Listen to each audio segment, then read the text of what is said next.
we'll be covering up today is accruals and prepayments, also known as income and expense account. uh, सबसे पहले तो हमें बात कुछ कुछ पहली बातें जो बेसिक बातें जो ऑलरेडी कर चुके हैं उनको थोड़ा सा रिकॉल करते हैं। एक बेसिक बात जो हमने करी थी वो क्या करी थी कि इनकम और एक्सपेंस के जो अकाउंट हैं ये टेम्पररी होते हैं नेचर के अंदर। यानी कि at the end of each year income and expense account के अंदर जो भी बैलेंस होगा we know that that particular balance will be transferred to the income statement so that profits and losses can be calculated. So expense and income accounts are temporary in nature, that is they do not have continuous balances. Rather than that, the amount is transferred to the income statement so that profits and losses can be calculated. अब जो दो words जिनसे आपको introduce होना है और जिनको आपने समझना है, they are accrual and pre payment. अच्छा, प्री पेमेंट तो सुनते ही पता चल रहा है कि प्री पेमेंट का क्या मतलब है कि भाई आपने एडवांस में कई पैसे कर दिए, आपने प्री पे कोई काम करवा लिया, जिसको हम कहते हैं ना प्रीपेड बैलेंस। यानी कि आप इससे पहले के कॉल मिलाओ आप क्या डलवा लेते हो, बैलेंस होती हो, तो that is what that is a sort of pre payment. इसी तरीके से अक्रूवल क्या होता है? अक्रूवल, अगर लेट्स से मैंने कोई सर्विस यूटिलाइज कर ली और सर्विस यूटिलाइज करने के बाद अगर मैं उसके पैसे भेज रहा हूँ ना, तो that is refer to as what, that is refer to as accrual. तो जैसे कि आपका जो ये क्या कहते हैं, a good example would be के लेट्स से आप कहीं पे पढ़ रहे हो और वहां पे लेट्स से अगर आप मंथ एंड खत्म होने के बाद फीस पे कर रहे हो तो you are paying them on an accrual basis. और एक और इसी तरीके से जो आपका रेंट तो खैर ज्यादातर जगहों पे एडवांस में कलेक्ट कर लिया जाता है, लेकिन कोई भी एक्सपेंस, जो रेंट की भी अगर बात करेंगे, मैं एक पूरा महीना कहीं पर रह लिया और रहने के बाद मैं अगर वहां के पैसे रेंट पे कर रहा हूँ, तो वो भी मैं किस बेसिस पे पे कर रहा हूँ? अक्रूड बेसिस पे पे कर रहा हूँ। वेजेस जो होती हैं, जो सैलरीज जो एम्प्लॉयज को कंपनीज डिस्ट्रीब्यूट करती हैं, they are normally on accrued basis के। पहले पूरा महीना एक काम कराती है और महीना खत्म होने के बाद जो है उनको सैलरी देती है, तो that is again accrued basis. तो आपने अब क्या समझना है? Prepaid is when you have paid for something in advance, and accrued is when you have received the service first and you have to pay afterward। यानी कि आपने पहले सारी सर्विस यूटिलाइज करी और सर्विस यूटिलाइज करने के बाद उसके बाद आपने उनको पे किया। अच्छा, एक्सपेंस भी प्रीपेड और अक्रूड हो सकता है और उसी तरीके से आपकी इनकम्स भी प्रीपेड और अक्रूड हो सकती हैं। अच्छा, एक्सपेंस अगर अक्रूड या प्रीपेड होगा तो किस तरीके से होगा? सो प्रीपेड एक्सपेंस, अगर पहले सबसे पहले बात करें प्रीपेड एक्सपेंस की, तो प्रीपेड एक्सपेंस यानी कि आपका कोई खर्चा है जो कि आपने ऑलरेडी एडवांस में पे कर दिया है। जैसे मैंने आपको एग्जांपल दी कि आप अपने अक्सर इंटरनेट के बिल्स जो है वो हम लोग एडवांस में, जो फिक्स बिल्स होते हैं वो हम एडवांस में पे कर देते हैं। सिमिलरली आपका जो स्कूल की फीस होती है ज्यादातर that's paid in advance again. तो जो भी खर्चे जिनको आप इससे पहले के सर्विस यूटिलाइज करो अगर पे कर रहे हो, लेट्स से स्कूल की फीस कैसे होती है, आप महीने की फर्स्ट तारीख को पे कर देते हो एंड देन आप पूरा महीना 31st तक जो है वो स्कूल जाते हो और वहां से सर्विसेज यूटिलाइज करते हो। And same goes for internet as well, कि आप इंटरनेट का बिल महीने की पहली तारीख को पे कर देते हो और 31 तारीख तक आपका जो इंटरनेट है वो फिर आपको चलता रहता है। तो अब प्रीपेड एक्सपेंस क्या है कि if you have paid for a particular service in advance, तो अब ये क्या क्या हुआ कि आप देखो अभी तो मिल ही रही है और आपने पैसे दे दिए हैं, तो if you have paid advance, तो जब तक आपको उसकी बदले की सर्विस नहीं मिल जाती, जो पैसे आपने पे किए हैं, that will be recorded as a current asset for the business. क्यों? क्योंकि जब आप किसी बंदे को, किसी बिजनेस को एक पेमेंट कर देते हो फॉर अ पर्टिकुलर सर्विस, तो अब वो कंपनी बाउंड हो गई है आपसे। अगर उसने प्रीपेड पैसा ले लिया है, पहले से पैसे दे दिए, तो वो कंपनी बाउंड है कि या तो आपको उस पैसे के बदले जो सर्विसेज है वो प्रोवाइड करे, या फिर वो आपको आपके लिए रिफंड प्रोवाइड करे अगर सर्विसेज प्रोवाइड नहीं कर सकती। तो in either of the cases, if you have paid for something in advance, तो आपको अब उससे या तो सर्विस रिसीव होगी या आपको उससे जो आप पैसे एडवांस से पे कर चुके हो वो उसका रिफंड वो भी रिसीव ही होगा। सो दैट इज वाई जो प्रीपेड एक्सपेंसेस होते हैं, जब तक आपको सर्विस मिल नहीं जाती तब तक वो क्या है, तब तक वो आपके बिजनेस के लिए करंट एसेट है। अच्छा, जैसे ही आपको उस पैसे के बदले की सर्विस मिल गई, वैसे ही आप उसको एसेट खत्म करोगे और एसेट खत्म करने के बाद उसको एज अ एक्सपेंस अपने पास रिकॉर्ड कर लोगे। क्यों और किस तरीके से? क्यों का जवाब ये है कि भाई बहुत सिंपल सी बात है, आपने पहले पैसे पे कर दिया, आपको उसके बदले में कुछ मिला नहीं। तो हम जो इनकम स्टेटमेंट बनाते हैं वो बनाते हैं किस बेसिस पे? अक्रूवल बेसिस पे। हमारा कंसर्न होता है इनकम और एक्सपेंस रिकॉर्ड करते हुए, हम इनकम और एक्सपेंस तब रिकॉर्ड करते हैं जब हमने एक्सपेंस को या तो इनकर कर दिया हो, यानी कि खर्चा हमने जो है इनकर कर लिया हो। खर्चा इनकर करने का क्या मतलब है कि आपने सर्विसेज यूटिलाइज करनी हो, या आपने इनकम अर्न कर ली हो। अर्न करने से क्या मुराद है कि आपने जो सर्विसेज डिलीवर करनी थी वो डिलीवर कर दी हो। So prepaid expense are the expense paid in advance by the business. These are the expenses which are paid but not yet incurred. आपने पे तो कर दिया है लेकिन अभी तक क्योंकि आपने उस सर्विस से फायदा नहीं उठाया है, तो that is said to be not yet incurred. आपने अभी तक उसको incurred नहीं किया है, and hence they are the current asset of the business.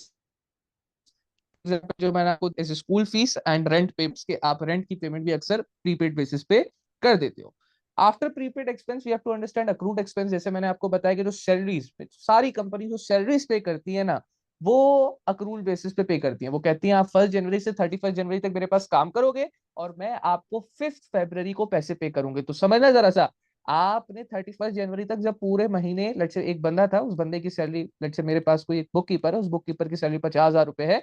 1 जनवरी से 31 जनवरी पूरा एक महीना मैंने उस बुक कीपर से काम करा लिया। जैसे ही उसने 31 दिन की सर्विसेज मुझे रेंडर कर दी है, मुझे डिलीवर कर दी हैं, अब मैं बाउंड हो चुका हूं कि मुझे उसको कितना पैसा पे करना है, 50,000। अब अगर मैं उसको 1 फरवरी को 50,000 पे नहीं करता, तो मेरा स्टिल एक्सपेंस इंकर्ड हो चुका है। इंकर्ड का जो वर्ड है मैं ये कब यूज कर रहा हूं कि अगर सर्विस यूटिलाइज कर ली है तो इंकर्ड हो चुका है, अगर सर्विस यूटिलाइज नहीं की है तो अभी तक इंकर्ड नहीं हुआ है। तो जो लेबर है बेचारा, क्योंकि वो आपके 31 दिन आपके पास रह के काम कर चुका है, तो आपने सर्विस यूटिलाइज, तो आपका एक्सपेंस भी इसी वजह से इंकर्ड हो चुका है। अब अगर आप उसको 1 फरवरी को लेट से पेमेंट नहीं देते, या लेट से आपकी पॉलिसी है कंपनी की हम तो 5 तारीख को या 10 तारीख को अगले महीने की पेमेंट देंगे, तो एक्सपेंस तो 31 जनवरी को ही रिकॉर्ड हो गया। क्यों? सर्विसेज आपने 31 जनवरी को उसकी तमाम पूरे महीने की इस्तेमाल कर ली है। अब 5 फरवरी तक या 7 फरवरी तक या 8 फरवरी तक, जितने भी दिन तक आप उसकी पेमेंट क्लियर नहीं करते, तब तक it will be recorded in the books of accounts as an accrued expense. It will be recorded as an accrual. Why? क्योंकि भाई सर्विस यूटिलाइज हो चुकी है लेकिन अभी तक उसके बदले की पेमेंट नहीं गई है, and it will be treated as a current liability of the business. क्यों? क्योंकि भाई आपने सर्विस अब यूटिलाइज कर ली है। Now you are bound to pay that person as soon as you can. आपने अब उसको पे करने, जितना जल्दी आप पे कर सकते हो, और जब तक आप पे नहीं कर रहे तब तक वो आप उसको as accrual, as accrued expense show करोगे, और जिस दिन आपने पे कर दिया उस दिन आपकी अक्रूड एक्सपेंस खत्म हो जाएगा और आपकी क्रेडिट खत्म हो जाएगी। प्रीपेड एक्सपेंसेस सुनिएगा, फिर से समझिएगा।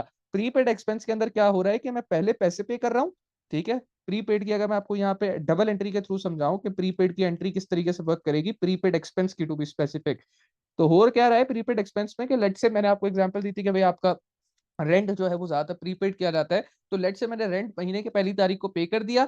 अब मैं अभी एक्सपेंस रिकॉर्ड नहीं करूंगा। क्यों? क्योंकि मैंने आपको बताया एक्सपेंस जो इंकर्ड होता है, या जब उसको रिकॉर्ड तभी करेंगे जब वो इंकर्ड होगा। और कब इंकर्ड होगा? जब मुझे उसके बदले की सर्विसेज मिल जाए। अभी मैंने पूरा महीना घर में गुजारा थोड़ी है या ऑफिस में गुजारा थोड़ी है, तो अभी मेरा जो रेंट है वो क्या है, मैंने अभी प्री पेमेंट करी। और प्री पेमेंट क्या is an asset. Why is it an asset? क्योंकि आपको अब आपने जो प्री पेमेंट कर दी है, तो उसके बदले में या तो अगली पार्टी सर्विसेज प्रोवाइड करेगी, या रेंट के केसेस में आपको अपनी जगह प्रोवाइड करेगी, या फिर वो आपको आपके पैसा फंड करेगी। So you are the one who is going to receive.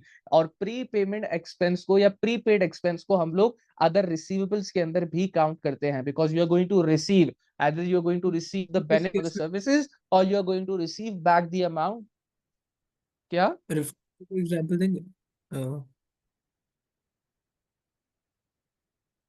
समझ नहीं, आप फिर से रिपीट करें अपना सवाल। तो आपने कहा प्री पेमेंट्स में या तो कोई सर्विस रिसीव होगी या फिर रिफंड भी हो सकता है, तो रिफंड की कोई एग्जांपल हाँ, देंगे। रिफंड की बहुत सिंपल है ना भाई। अगर वो जगह के मैंने पैसे दे दिए और अगले दिन वो बंदा आ जाता है कि नहीं जी मैं तो जगह आपको दे नहीं सकता, मुझे XYZ जगह, मुझे XYZ काम पड़ गया है, तो मैं कहूंगा ठीक है मुझे मेरे पैसे रिफंड कर दो।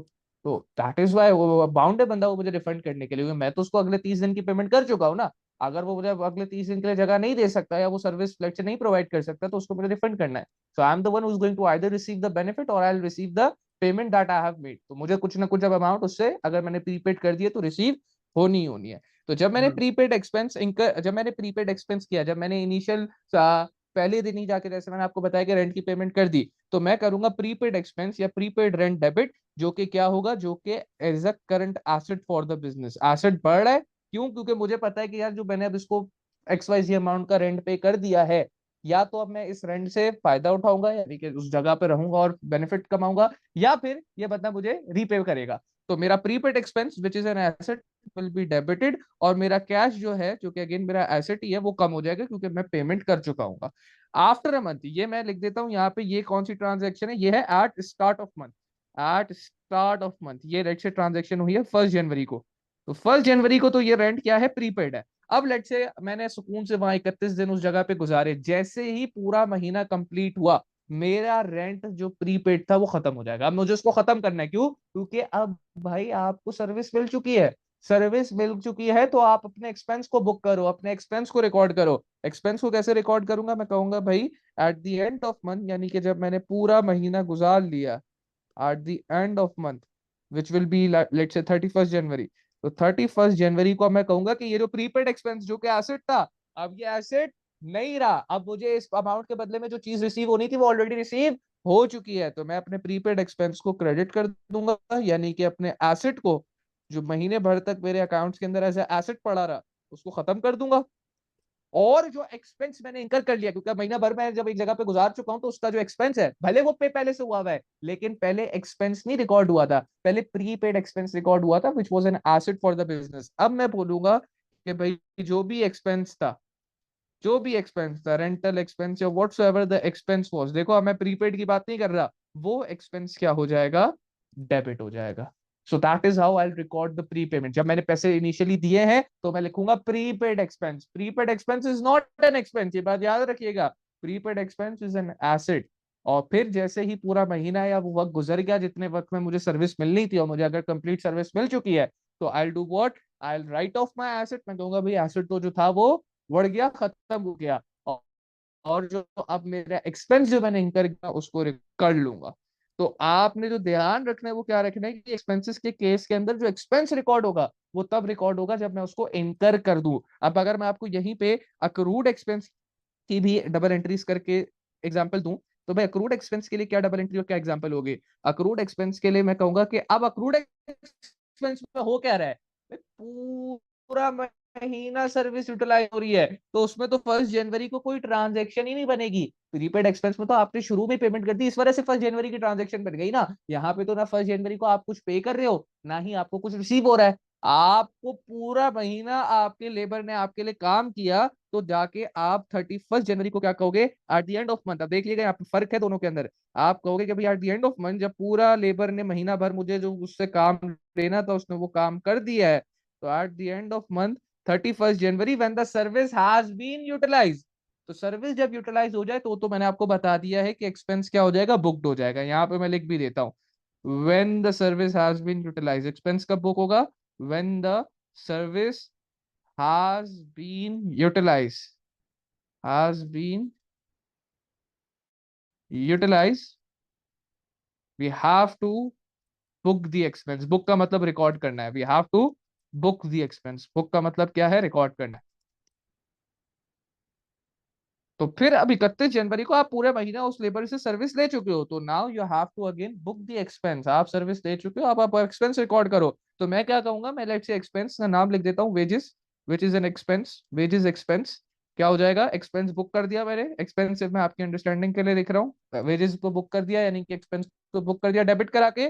पैसा अभी कोई दिया नहीं है, तो पैसा नहीं दिया, तो अब ये अक्रूड एक्सपेंस बन जाएगा। क्या बन जाएगा, अक्रूड एक्सपेंस। और अक्रूड एक्सपेंस क्या है, accrued expense is a liability for the business. तो मैं कहूंगा भाई लायबिलिटी बढ़ रही है, लायबिलिटी किस तरफ बढ़ती है, लायबिलिटी क्रेडिट में बढ़ती है, तो अक्रूड एक्सपेंस क्या हो जाएगा, क्रेडिट हो जाएगा, which will represent a what, which will represent a liability. Liability यानी कि मेरी ऑब्लिगेशन, और ये ऑब्लिगेशन कब तक रहेगी, ये ऑब्लिगेशन तब तक रहेगी जब तक मैं उसको, अक्सर कंपनीज की पॉलिसी होती है कि भाई हम अगले महीने की 10 तारीख को आपको पे करेंगे, तो लेट्स से 10 फरवरी को, आफ्टर 10 डेज।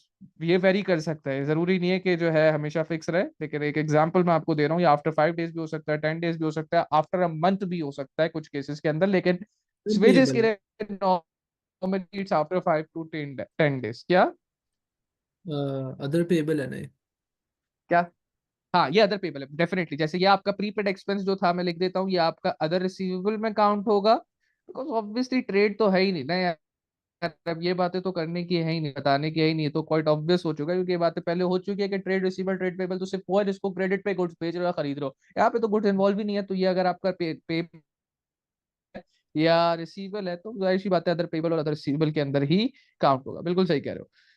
फिर 10 फरवरी को अब जब मैं पेमेंट कर दूंगा एज ए कंपनी, मैंने पेमेंट कर दी, मेरा कैश क्या हो जाएगा, मेरा कैश क्रेडिट हो जाएगा, और जो लाइबिलिटी थी वो लाइबिलिटी खत्म हो जाएगी। तो मैं अक्रूड एक्सपेंस को क्या कर दूंगा, अक्रूड एक्सपेंस को डेबिट कर दूंगा। Accrued expense will be debited.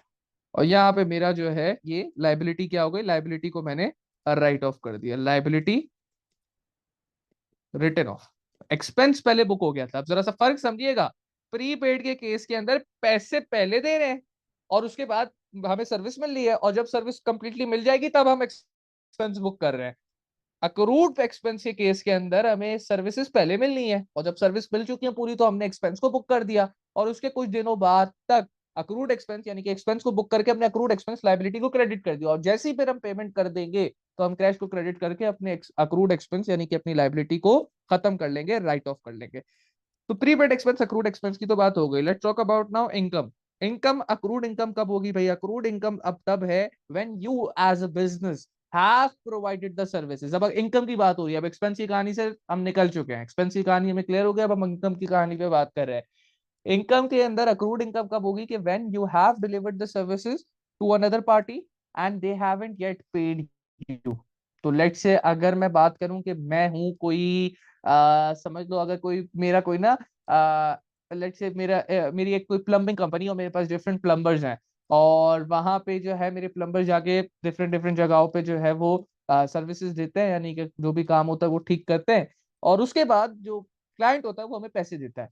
तो लेट्स से what I am saying is कि अगर मेरा कोई काम है, मेरे पास $1000 का, मेरा प्लम्बर्स गया, उन्होंने काम करके वापसी आ गए, और अब क्योंकि मेरे प्लम्बर ने जिस सेकंड वहां पे काम खत्म किया, जिस सेकंड मैंने सर्विसेज कंप्लीटली डिलीवर कर दी, कंप्लीटली का वर्ड भी इंपॉर्टेंट है, चाहे एक्सपेंस की बात हो या इनकम की बात हो, वरना तो आप ये भी कह सकते हो कि सर एक्सपेंस तो लेबर ने एक दिन ही काम कर दिया तो अब उसकी दिहाड़ी तो बन गई ना, वो तो आप एक्सपेंस रिकॉर्ड करो। नहीं, कंप्लीटली जो मेरा एग्रीमेंट है, हाँ अगर तो पर डे वाला वेज का लेबर होगा तो फिर तो मैं हर दिन उसकी वेज रिकॉर्ड करूंगा, लेकिन नॉर्मली हम बात करें 30 दिन वाला जो बंदा होता है, उससे हमारा ये टर्म होता है कि भाई तुम महीना भर काम करोगे तुम्हें इतनी सैलरी मिलेगी। तो जब तक वो महीना भर काम नहीं करता, उसकी सैलरी को मैं उसके एज एक्सपेंस बुक नहीं करूंगा। सिमिलरली अगर मैं, जैसे मैंने बताया कि प्लम्बिंग कंपनी है और मेरा प्लम्बर जाके जब तक कंप्लीटली काम नहीं करके आ जाता, मैं अपनी इनकम को बुक नहीं करूंगा, लेकिन वंस उसने कंप्लीट काम कर दिया, मैं बोलूंगा कि भाई मैंने अपनी सर्विसेज प्रोवाइड कर चुका हूं,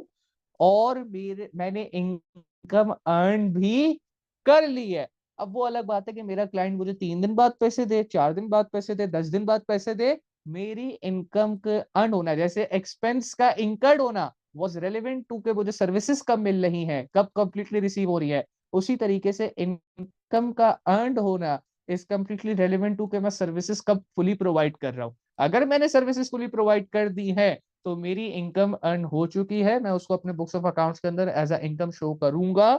अब अगर वो बंदा मुझे हाथ के हाथ पैसे नहीं देता और लेट से उसने 2-3 दिन लगा दिए, तो मैंने तो इनकम अर्न कर ली। मैंने कहा कि भाई इनकम एक इनकम की नेचर मुझे पता है क्रेडिट होती है, मैंने इनकम अर्न क्रेडिट कर दिया। डेबिट क्या करूंगा, डेबिट पे मैं लिख दूंगा अक्रूड इनकम। और अक्रूड इनकम, अब यहाँ पे अगर अपना दिमाग लगाओ तो मुझे क्या, क्लाइंट को पैसे देने हैं, क्लाइंट से पैसे मिलने हैं। भाई क्लाइंट से जाहिर सी बात है काम करके दिया तो पैसे मिलने हैं, तो अक्रूड एक्सपेंस तो लायबिलिटी होता है, लेकिन अक्रूड इनकम क्या बनेगा, अक्रूड इनकम आपके लिए एज अ एसेट ट्रीट किया जाएगा। तो इसकी भी जरा डबल एंट्रीज समझा देता हूं मैं आपको कि भाई अगर अक्रूड इनकम है तो अक्रूड इनकम की क्या डबल एंट्रीज बनेगी। अक्रूड इनकम के अंदर सबसे पहले आप सर्विसेज दोगे, सर्विसेज दोगे तो फिर जैसे ही आपने कंप्लीट सर्विसेज प्रोवाइड कर दी आपके बिजनेस के अंदर, आपकी इनकम अर्न हो तो जाएगी। मतलब इनकम पेमेंट अर्न, होता है। इनकम की नेचर मुझे, क्या कह रहे हो? क्रेडिट का मतलब बेसिकली पोस्ट पेमेंट होता हाँ, अक्रूड का मतलब बिल्कुल बिल्कुल पोस्ट पेमेंट होता है, after the services have been received. है। तो यहाँ पे अगर मैं अक्रूड इनकम की बात करूं तो इनकम अर्न, जैसे ही मैंने सर्विस दे दी, मैं इनकम अर्न को बोलूंगा भाई पैसा तो मैंने कमा लिया, इनकम अर्न क्रेडिट, मेरा रेवेन्यू बढ़ जाएगा। अगर रेवेन्यू की बात हो रही है, किसी और इनकम की भी बात हो रही है, तो इनकम अर्न वो क्रेडिट हो जाएगी। लेकिन अगर मुझे पैसे अभी फिलहाल फौरन नहीं मिले, और लेट से हमारी कोई बात हुई भी थी, हो सकता है कोई एग्रीमेंट हो गया, भाई आप काम कर दोगे उसके 10 दिन बाद आपको पैसे देंगे, तो भाई काम जिस वक्त मैंने डिलीवर कर दिया, इनकम अर्न मैंने उसी वक्त रिकॉर्ड करना है। लेकिन क्योंकि पैसा तो नहीं मिला, तो मैं बैंक को तो डेबिट नहीं कर सकता उसी वक्त, तो फिर मैं कहूंगा कि भाई ये जो मेरी इनकम है, ये मेरी अक्रूड इनकम है, और अक्रूड इनकम को मैं क्या कर दूंगा, अक्रूड इनकम को मैं डेबिट कर दूंगा। और अक्रूड इनकम डेबिट क्यों हो रही है, क्योंकि मैंने आपको बताया कि accrued income is an asset. Why is it an asset? Because as soon as you have delivered the services to the third party और टू अनदर पार्टी, तो the other party is bound to pay you. तो अब आपको उससे पैसा मिलना ही मिलना है, और क्योंकि आपको पैसा मिलना है, तो that is why accrued income is treated as what, accrued income is treated as referred to as asset. और ये भी जाहिर सी बात है अदर रिसीवेबल के अंदर ही काउंट होगा। देन आफ्टरवर्ड वो बंदा आपको लेट से कुछ दिनों बाद पैसे दे देता है, after 10 days 15 days whatsoever your agreement is, तो आप बोलोगे भाई ये जो अक्रूड इनकम जो एसेट था ये खत्म हो गया, अब मुझे उस बंदे से कुछ अमाउंट नहीं मिलनी, जो उसने पैसे देने थे वो दे दिए, तो अक्रूड इनकम जो एसेट है उसको खलास कराओ, खत्म कराओ, क्रेडिट कर देंगे, और आपके अकाउंट के अंदर जो पैसा आया बैंक कैश की फॉर्म में, उसको आप सिंपली डेबिट कर दोगे। Once payment has been receive, इसके आगे मैं लिख देता हूँ once payment has been receive. तो जरा सा समझिएगा, एक्सपेंस को मैं कब रिकॉर्ड कर रहा हूं, जब मैंने उसको इंकर्ड कर दिया। सिमिलरली इनकम को कब रिकॉर्ड कर रहा हूं, जब मैंने उसको अर्न कर लिया। और दोनों का जो ताल्लुक है वो सेम है। एक्सपेंस तब इंकर्ड हो रहा है जब सर्विसेज मिल चुकी हैं, इनकम तब अर्न हो रही है जब मैं सर्विसेज दे चुका हूं। क्योंकि एक्सपेंस के केस में I am the one who is receiving the service, income के केस में I am the one who is providing the service. तो जैसी पेमेंट हो जाएगी, आप जो है बैंक डेबिट और अक्रूड इनकम जो आपका एसेट था उसको खत्म कर दोगे, once payment has been received. अच्छा, क्या प्रीपेड इनकम एग्जिस्ट करती है? बिल्कुल करती है। प्रीपेड इनकम कैसे होगी सर भाई? अगर एक बंदा आपको पहले से आके पैसे दे जाता है, लेट्स से मेरा सेम बिजनेस प्लम्बिंग कंपनी का, मेरा एक पुराना क्लाइंट, उसने $5,000 मुझे भेज दिया, कहा कि यार ये मेरे घर के अंदर फला फला रेनोवेशन का काम है, और मैंने उसको पहले से एस्टिमेट दिया हुआ था $5,000, उसने मुझे पहले ही, उसने बोला ठीक है ये ले $5,000 काम स्टार्ट कराएं। देखें अभी तक इनकम अर्न नहीं हुई, क्यों? क्योंकि काम ही नहीं स्टार्ट हुआ, ये तो पैसे सिर्फ रिसीव हुए हैं। जैसे ही अगर मुझे पैसे रिसीव हो गए, तो भाई ट्रांजेक्शन तो हो चुकी है ना, एक्सचेंज ऑफ मॉनेटरी वैल्यू हो रही है, डबल एंट्री बनाना लाजमी है। तो क्या डबल एंट्री बनाऊंगा? मैं बोलूंगा अच्छा जी जनाब, अब जो है मुझे क्योंकि पैसा एडवांस में मिल गया है, so that is a what, that is a prepaid income. और प्रीपेड इनकम को मैं किस तरीके से रिकॉर्ड करूंगा? प्रीपेड इनकम को मैं कहूंगा पैसा पहले रिसीव हो रहा है, तो मैं कहूंगा जनाब पैसा जो बैंक में आ गया उसको तो सबसे पहले डेबिट करो, इट्स एन एसेट, एसेट बढ़ रहा है डेबिट। और क्योंकि अभी तो इनकम अर्न हुई नहीं है, भाई एक हाथ ले एक हाथ दे वाली कहानी होती तो मैं इनकम अर्न क्रेडिट कर देता कि बस ये इनकम मैंने कमा ली, अभी तो को मैंने काम ही नहीं शुरू किया है। तो मैं यहाँ लिखूंगा प्रीपेड इनकम। मैं क्या लिखूंगा? मैं लिखूंगा यहाँ पे prepaid income, which is a what, which is a liability for the business. Why is it a liability? क्योंकि भाई अगर मुझे एडवांस में कहीं से पैसे लेके बैठ गया हो ना, तो अब मेरे ऊपर ऑब्लिगेशन है कि या तो मैं उस बंदे को सर्विस प्रोवाइड करूं, या फिर जो है मैं उसको, अगर सर्विस नहीं प्रोवाइड कर पाता तो उसको उसके जो भी पैसे बनते हैं वो वापसी करूं, रिफंड करूं। तो ये आपका क्या है? वंस पेमेंट, जैसे ही आपको पेमेंट रिसीव हुई, आपने प्रीपेड इनकम को एज अ लाइबिलिटी रिकॉर्ड कर लिया। सर जब सर्विस प्रोवाइड करनी है तब भी जी जी बोलिए लाइबिलिटी? आशिर, क्या कह रहे हैं?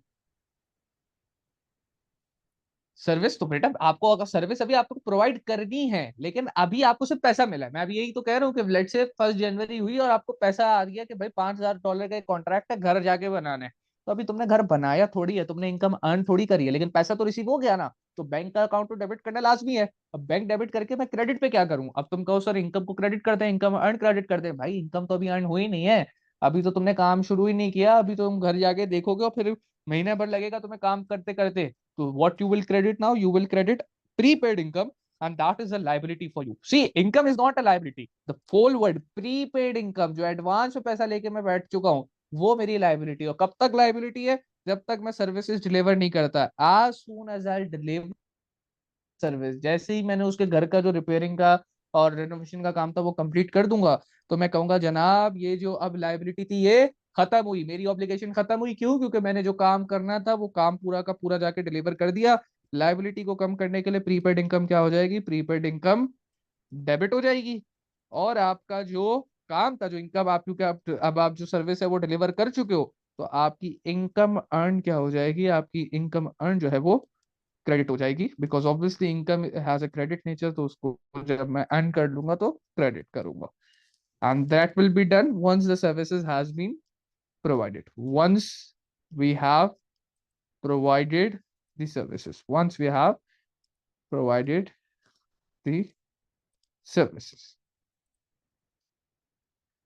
आफ्टरवर्ड्स, अब ये हमने बात कर ली, ठीक है जनाब, अक्रूड एक्सपेंस क्या होता है, प्रीपेड एक्सपेंस क्या होता है, अक्रूड इनकम क्या होती है, प्रीपेड इनकम क्या होती है, इनकी डबल एंट्रीज जो है वो किस तरीके से बनती हैं. तो अब जरा बात करते हैं कि जनाब अगर इन्हीं को यूज करते हुए हमें अकाउंट बनाना पड़ जाए, टी अकाउंट बनाना पड़ जाए, तो क्या करेंगे. क्योंकि आपको कभी कभार आपका कंसर्न क्या होता है कि यार ठीक है, आपके पास सवाल के अंदर डिफरेंट बैलेंसेस गिवन होंगे, हो सकता है आपके पास अक्रूवल का बैलेंस गिवन हो, प्री पेमेंट का बैलेंस गिवन हो, एंड देन एक एक्सपेंस है लेट्स से आपका इलेक्ट्रिसिटी का या यूटिलिटी का, और उस पर कुछ दिया हुआ है कि भाई साल के शुरू में कुछ आप पेमेंट अक्रूड भी थी, कुछ साल के शुरू में पेमेंट हो सकता है ना भाई. लेट्स से अगर मेरी मल्टीपल शॉप्स चल रही हैं, तो मैंने एक जगह का जो क्या कहते हैं मे बी रेंट है वो पहले से पे किया हुआ है, तो वो प्रीपेड रेंट हो जाएगा.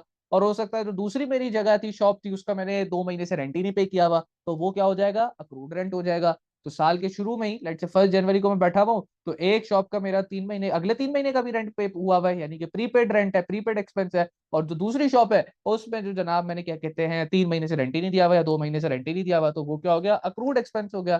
तो अब इस केस के अंदर जब आपके पास मल्टीपल अक्रूवल और प्री पेमेंट एग्जिस्ट करते हैं, तो आपको अगर इनकम स्टेटमेंट की अमाउंट निकालनी हो, आपको देखना हो क्या मैंने इनकम स्टेटमेंट के अंदर कितनी फिगर को लेके जाना है, तो आप कौन सा अकाउंट बनाते हो, for the expense we will make the PAAP account. पाप को आप इस तरीके से भी याद रख सकते हो कि भाई हिंदी के अंदर कहते हैं ना, मैंने पाप कर दिया है, मुझसे पाप हो गया, हाय राम से पाप हो गया, शायद आपने सुना हो मीम्स वगैरह के अंदर आता है. तो ये क्या है, ये पाप एक्सपेंस को रिप्रेजेंट, क्योंकि देखो बिजनेस के लिए भी जो है ना एक एक्सपेंस पाप से बड़ा कम तो नहीं है ना. भाई बिजनेस को अगर चलना है, किसी भी बिजनेस के अगर आप लॉन्जेविटी का राज देखो ना, तो वो अपने एक्सपेंसेस को बहुत ही कंट्रोल करके चलता है. तो जो एक्सपेंस जो बिजनेस के लिए जितना भी एक्सपेंस है वो क्या होता है, एक तरीके से पाप होता है. वो चाहता है कि यार ये पाप कम से कम एग्जिस्ट करे मेरे बिजनेस में तो अच्छा है, ये बढ़े ना, और फजूल में तो बिल्कुल भी ना बढ़े. तो अब ये जो पाप का अकाउंट है ये कैसे बनता है, यानी कि एक्सपेंस का अकाउंट कैसे बनता है. The PAAP over here is a mnemonic. The first P represents opening prepayment. पहला पी किसको रिप्रेजेंट कर रहा है, ओपनिंग प्रीपेमेंट को. ओपनिंग से क्या मुराद है, साल के शुरू में अगर इस एक्सपेंस की कोई प्रीपेमेंट हुई है तो वो पहले लिख दो. अच्छा पहले मैं आपको ना इसका जो न्यूमोनिक है वो समझाता हूँ, जिसके थ्रू आप इसको याद रख सकते हो, फिर इसकी लॉजिक भी दे देता हूँ, या साथ साथ बल्कि इसकी लॉजिक भी दे देता हूँ. ओपनिंग प्रीपेमेंट सर ये डेबिट पे क्यों आ रहा है. भाई आपको भी पता है कि अगर एक्सपेंसेस प्रीपेड है तो बात ऊपर हो चुकी है, प्रीपेड एक्सपेंसेस एसेट, और एसेट का बैलेंस किधर आता है, एसेट का बैलेंस डेबिट साइड पे आता है. सिमिलरली अगर कुछ एक्सपेंस आपका अक्रूड है साल के शुरू में, तो अक्रूड एक्सपेंस क्या है, लाइबिलिटी है, लाइबिलिटी का बैलेंस किधर आता है, लाइबिलिटी का बैलेंस क्रेडिट पे आता है. So first P represents opening prepayment, the second A represents opening accrual, the third A again represents opening accrual. भाई अगर लाइबिलिटी का ओपनिंग क्रेडिट पे आ रहा है तो लाइबिलिटी का क्लोजिंग किधर जाएगा, डेबिट पे जाएगा. It's quite obvious, balance CD जो लाइबिलिटी का होगा वो डेबिट पे जाएगा. एंड जो लास्ट पी है वो आपका रिप्रेजेंट कर रहा है किसको, क्लोजिंग प्रीपेमेंट को. यानी कि अगर एसेट का ओपनिंग डेबिट पे जाता है तो एसेट का सीडी यानी क्लोजिंग किधर जाएगा, क्रेडिट पे जाएगा. So PAAP, opening prepayment, opening accrual, closing accrual, and then last में क्लोजिंग प्रीपेमेंट आप लिखोगे सबसे पहले. आफ्टरवर्ड्स यू विल रिकॉर्ड कि भाई मैंने इस एक्सपेंस से रिलेटेड साल भर में कितना पैसा पे किया है, थ्रू बैंक अकाउंट या कैश अकाउंट. तो जब आपने जितना भी पैसा पे किया होगा उस पैसा पे करने की वजह से आपका बैंक अकाउंट क्रेडिट हुआ होगा, और आपका जो एक्सपेंस अकाउंट है वो डेबिट हो चुका होगा. जस्ट लाइक ओवर हियर आप देख सकते हो कि एक्सपेंस के अकाउंट को मैंने बैंक की वजह से क्या किया हुआ है, डेबिट किया हुआ है. क्यों डेबिट किया हुआ है, क्योंकि भाई बैंक से तो पैसा निकल गया, बैंक क्रेडिट, और एक्सपेंस का अकाउंट व्हाट, एक्सपेंस का अकाउंट डेबिट. वंस मैं ये सारी चीजें रिकॉर्ड कर लेता हूं, तो उसके बाद इनकम स्टेटमेंट की फिगर निकालने के लिए I add this whole side. मैं इस तीनों साइड्स को ऐड करूंगा, and after adding all the three sides I will subtract it with the values written on the debit side, on the credit side which is on the right hand side. इन दो values से minus कराऊंगा. So after adding these three values जो कि मैं blue से shade कर रहा हूँ, I will subtract the figure, जो भी मेरे पास जो भी तीनों को ऐड करने के बाद आंसर आ रहा है उनको दो ऑरेंज वाली वैल्यूज से माइनस करूंगा. तो I will get the answer which is shaded in yellow, which is the income statement की अमाउंट जो कि मैं इस एक्सपेंस के लिए इनकम स्टेटमेंट में ले जाकर रिकॉर्ड करूंगा. एंड फॉर सिमिलरली जिस तरीके से एक्सपेंस के लिए मैं पाप का अकाउंट बना रहा हूँ, कब पाप का अकाउंट बनाना लाजमी है? जब आपके पास मल्टीपल अक्रूवल और प्रीपेमेंट के balances for a expense given हो। सिमिलरली अगर आपके लिए किसी इनकम के लिए मल्टीपल अक्रूवल और प्रीपेमेंट के बैलेंसेस गिवन होते हैं तो क्या काम करना है? अब भाई इनकम के लिए पाप का अकाउंट नहीं बनेगा, इनकम के लिए बनेगा अप्पा का अकाउंट। अप्पा से क्या मुराद है सर आपका? अप्पा से भी सेम मुराद है भाई। ए पी पी ए है, where the first A represents opening accrual. ठीक है, अब इनकम के जरा से सोचिएगा, तो आप कहोगे सर ऊपर तो अक्रूवल आप कह रहे थे लाइबिलिटी आपने क्रेडिट में लिखा, नीचे आके आपने जो है अक्रूवल को क्या कहते हैं डेबिट पे लिख दिया, ये तो कोई लॉजिक नहीं बनी भाई। लॉजिक बिल्कुल है, वो ऊपर आप एक्सपेंस की बात कर रहे थे। एक्सपेंस के केस के अंदर यहाँ पे आपको बता दिया गया है कि भाई एक्सपेंस अगर प्रीपेड है तो एसेट, अक्रूड है तो लाइबिलिटी। लेकिन अगर इनकम की बात हो रही है तो इनकम अगर अक्रूड है तो एसेट होता है, और अगर प्रीपेड है तो क्या होता है? लाइबिलिटी होता है। दैट्स वाई इनकम का जब अकाउंट बनेगा तो जो ओपनिंग अक्रूवल है यानी अक्रूड इनकम है साल के शुरू में, that is a asset and so the balance should come on the debit side. और अगर कोई साल के शुरू के अंदर ओपनिंग प्रीपेमेंट है यानी प्रीपेड इनकम है तो prepaid income as a liability and hence so it should come on the credit side. तो पहला ए ओपनिंग अक्रूवल, फिर पी ओपनिंग प्रीपेमेंट। अब भाई जिस तरीके से हमें पता है कि लाइबिलिटी का ओपनिंग अगर क्रेडिट पे आ रहा है तो क्लोजिंग प्रीपेमेंट डेबिट पे आएगा। और सिमिलरली जिस तरीके से एसेट का ओपनिंग अगर डेबिट पे आया, ओपनिंग अक्रूवल अगर डेबिट पे आया है तो अक्रूवल का क्लोजिंग यानी कि जो आपके एसेट का क्लोजिंग है वो किधर आएगा? वो क्रेडिट पे आएगा।